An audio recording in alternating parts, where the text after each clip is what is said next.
This is our 2016 Crossroads Zinger.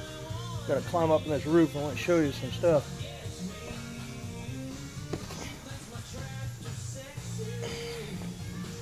So some of the things that we found was right in here. These along the edge. This is just regular cheap tape. They just had it go over there. The whole idea is to try to keep it from rubbing on here and becoming a leak, basically chafing. But that's not strong enough. The other thing that we noticed was they screwed it down with these little 1 1/4 inch screws right there. Not very big at all, but they're screwed down pretty far apart. So you have one here, and the next one is, you can see through the camera there, that isn't one. It's way up in here. That's a pretty good distance. They can't put that many screws in these because you'll start to split the truss assembly. So once we pulled up and noticed that kind of was a red flag for us. So we loosened up the other side over there, and we found that there's not any glue on the trusses.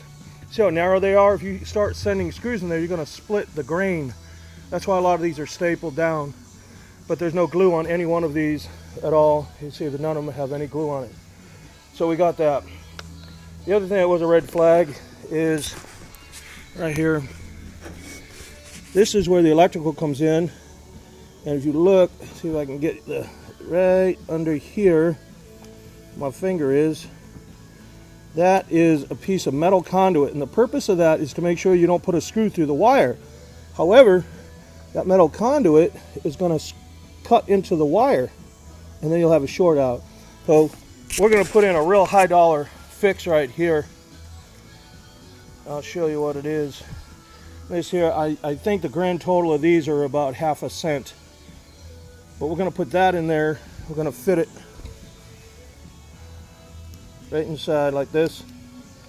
What that'll do is it'll protect all of that once we get it snugged in. So then you can, I think we already showed you all the, you had some rust right in here. Right up in here we got some rust, because it wasn't sealed right. They just had butyl up inside here. There's no sealant of any kind on any of these corner molds. So we're going to take this whole roof deck up, the whole entire thing. We're going to rip it up, and we're going to glue it down. And once we adhere it down, we're going to staple it down like it should be done.